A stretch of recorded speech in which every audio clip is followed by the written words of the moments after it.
Jangan sampai nanti ada kalimat kita terucap dari mulut kita, semoga Allah laknat Israel, kayak gitu. Jangan. Karena Israel itu adalah nama kedua Nabi Yakub alaihissalam, ya. Jadi Nabi Yakub ini namanya ada dua, Bapak Ibu. Yakub satu, Israel satu. Dalam bahasa Ibraninya Israel. Izra artinya kekasih, El artinya Tuhan ataupun Allah. Jadi Yakub itu adalah kekasih Allah. Dan itu langsung diberikan Allah kepada Nabi Yakub sebagai gelarnya ataupun nama lakopnya, Bapak Ibu. Jadi tidak lama-lama Bapak Ibu, saya sarankan sama Bapak Ibu agar videonya ditonton sampai tuntas, jangan setengah-setengah, jangan di skip-skip, agar Bapak Ibu tidak gagal paham, agar kita paham sejarah dengan apa itu Israel, apa itu Bani Israel, siapa itu Palestina, dan siapa itu Nabi Ibrahim. Nanti akan dijelaskan oleh Ustadz yang berikut ini yang di dalam video. Berikut Bapak Ibu. Karena memang Bani Israel, bangsa Israel itu Pak, itu keturunannya Nabi Ibrahim.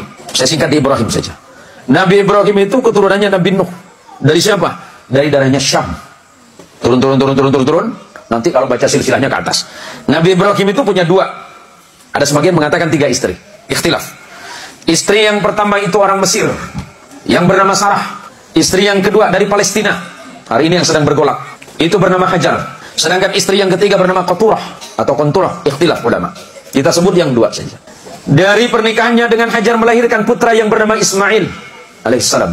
Ismail tidak pernah melahirkan keturunan yang menjadi nabi kecuali Nabi kita Muhammad sallallahu alaihi wasallam. Saya singkat saja. Dari Sarah lahir anak laki-laki bernama Ishak. Ishak itu adiknya Ismail, beda ibu. Ishak punya anak namanya Yakub. Yakub ini Allah berikan gelar Israel. Di dalam bahasa Ibrani, apa itu bahasa Ibrani? Bahasanya Nabi Ibrahim. Ibrahim bukan orang Arab. Ibrahim itu lahirnya di Ur Kaldani, Babilonia, Mesopotamia. Hari ini disebut negara Irak. Ya, saya jelasin sejarahnya biar runut, biar tidak terjadi fitnah.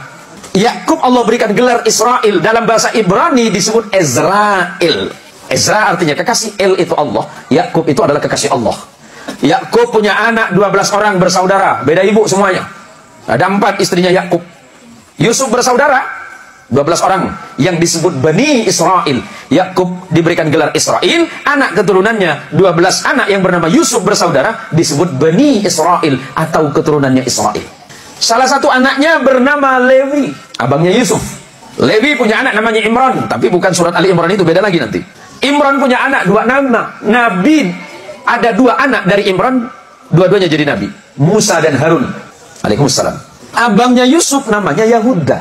Yahuda itu turun punya anak namanya Daud alaihissalam. Daud punya anak Sulaiman, terus turun ke beberapa nabi, punya anak namanya Imran yang kemudian menjadi nama surah Ali Imran. Imran punya istri namanya Hana. Imran dan Hana punya anak namanya Maria atau Maryam dalam Quran. Maryam punya anak tanpa menikah yang bernama Isa bin Maryam. Nabi Muhammad SAW keturunan langsung dari Nabi Allah Ismail melalui jalur ibu yang dari Palestina. Nabi Ismail menjadi Arab bukan karena Ibrahim, tapi karena ibunya yang dari Palestina. Biar jelas. Kemudian menikah dengan perempuan Arab dari Bani Jurhum, melahirkan anak yang bernama Haidar. Turun sampai kepada Adnan. Turun.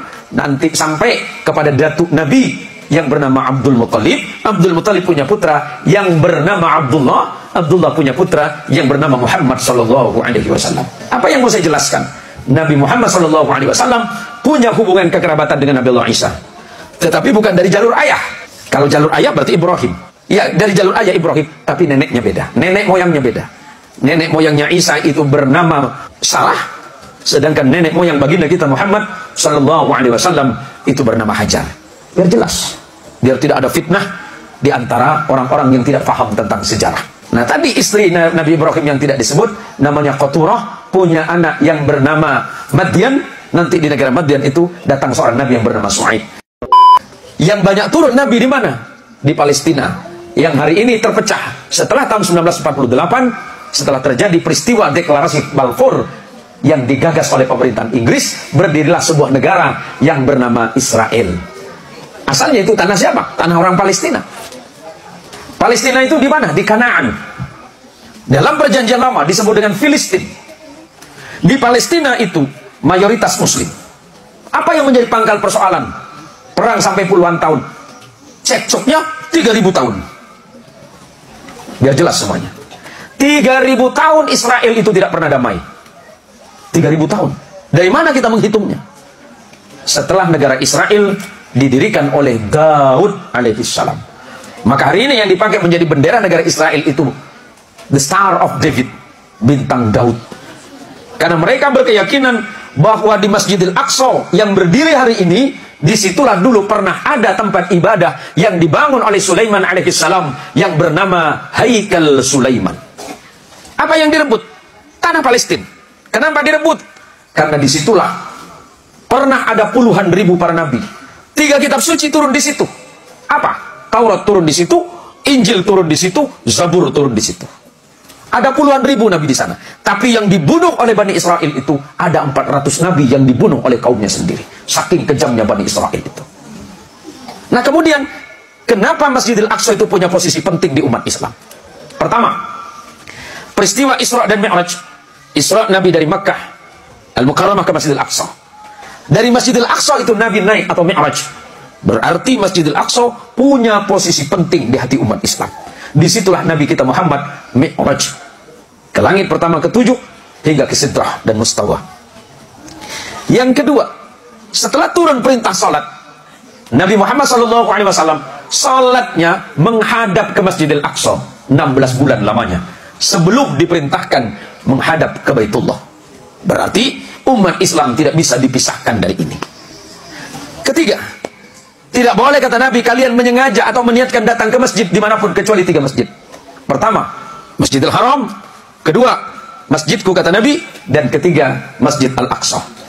Keempat, sahabat Abu Dzar Al-Ghifari pernah bertanya kepada Nabi, ya Rasulullah, di manakah masjid pertama kali dibangun di dunia ini? Pertama kata Nabi, Masjidil Haram. Setelah itu Masjidil Aqsa di Filistin dengan jarak 40 tahun lamanya. Ini yang tidak bisa kita hindari. Konflik yang terjadi hari ini sebenarnya bukan konflik baru. Di tanah Israel itu sudah 3000 tahun terjadi pergolakan luar biasa. Dan di antara umat Islam, kenapa kemudian hari ini menjadi konflik agama antara Islam dan Yahudi? Karena di Palestina yang tanahnya tinggal 5% yang dirampas oleh Yahudi. Tanahnya tinggal 5%, Pak. Mayoritas Arab Islam. Kenapa saya menyebut Arab Islam? Karena ada Arab Kristen, Pak. Yahudi ada dari bangsa Arab, Yahudi masih banyak. Bahkan hari ini di tanah Arab itu banyak orang Arab yang tidak punya agama. Yang disebut dengan kaum Dahriyin. Orang-orang ateis banyak di sana. Palestina itu mayoritas Muslim. Tetapi di dalamnya juga banyak beragama Yahudi. Dan Kristennya juga banyak. Di Gaza, yang sering kita sebut dengan Gaza, di situ tempat lahirnya imam besar kita, madhab kita, Imam Syafi'i. Beliau lahir di situ. Di Israel, sebuah negara yang 9 juta penduduknya itu mayoritas Yahudi, tetapi ada Islam, Kristen juga ada. Jadi ini konflik yang aneh. Kalau dibilang konflik agama, bisa iya, bisa tidak. Kenapa? Karena yang diserang oleh Yahudi, di dalamnya juga ada Yahudi. Yang diserang oleh Hamas, di situ ada daerah namanya Ashkelon. Dalam bahasa Arab disebut dengan Asqalan, tempat lahirnya Imam Ibnu Hajar Al-Asqalani, penulis kitab Syarah Fathul Bari, yang beliau mensarahkan kitab Sahih Bukhari. Ya jelas sejarahnya. Bagaimana simpati kita umat Islam? Kita doakan kepada Allah, mudah-mudahan konflik ini segera berakhir. Mudah-mudahan saudara kita yang muslim, yang wafat dari kemarin, Allah jadikan orang-orang yang syahid di jalan Allah Subhanahu wa Ta'ala. Dan seluruh dunia hari ini harus bersama-sama menolak kekerasan atas dasar apapun. Apalagi itu terhitung sebagai genosida, pemusnahan etnis yang sangat luar biasa. Kita bersedih. Kalau saudara mau, doakanlah kepada Allah, dan mari kita doakan kepada Allah, mudah-mudahan konflik Palestina dan Israel segera berakhir, umat Islam di sana juga diselamatkan, dan manusia-manusia yang ada di dalamnya diberikan hidayah oleh Allah Subhanahu wa Ta'ala.